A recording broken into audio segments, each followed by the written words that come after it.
Salut les petits potes, c'est Galaded, j'espère que vous allez bien. Aujourd'hui, on se retrouve dans une nouvelle vidéo sur la méthode de fantasy. Et aujourd'hui, on va parler des personnages et notamment du héros. Celui dont tout le monde prononce le nom et qui fait rêver, et des fois on a quand même pas mal envie de le gifler. Dans cette vidéo, on va se concentrer sur un seul point, celui de la réputation de votre héros. Comment il est perçu à tous les niveaux, que ce soit son entourage proche ou l'image qu'il a à travers sa légende ou autre chose, et pourquoi est-ce si important de soigner son image. Voici donc les 3 niveaux à prendre en compte pour déterminer la réputation de votre héros.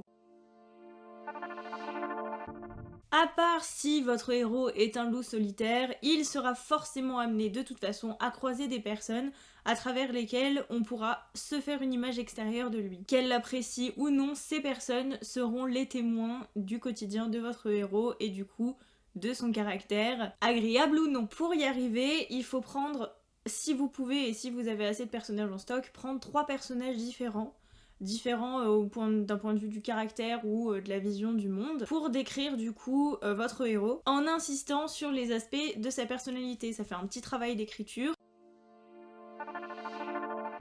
Que ce soit le peuple, les souverains ou ses voisins, ces personnes-là qui font partie du cercle un petit peu moins proche, mais qui côtoient votre héros à peu près, peut-être pas quotidiennement, mais en tout cas souvent, ce sera l'image secondaire de votre héros, c'est-à-dire l'image qui renvoie à la masse, en fait, clairement. Ce sera sa réputation globale. Vous pourrez ainsi répondre aux questions du style comment il s'inclut dans votre société, est-ce que c'est un marginal ou est-ce qu'il est aimé et respecté de tous? Qu'est-ce que la plupart des gens disent à son sujet quand ils le croisent ou quand ils parlent de lui à d'autres personnes? Donc à ce stade, c'est plus un travail d'intuition. Vous n'allez pas prendre chacun des personnages tertiaires et faire le même travail que pour les personnages secondaires. Non, là c'est plus un travail de physiologie en fait.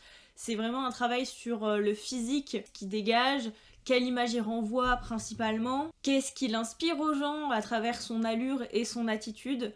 Enfin voilà, c'est vraiment un travail global qu'il faut faire à ce stade. Une image peut-être un petit peu distante, qui correspondra pas forcément à son caractère propre, qu'on aura défini du coup dans l'étape précédente. Et grâce à cette image-là, vous pourrez jouer du coup sur ses relations aux autres, son degré d'inclusion dans la société.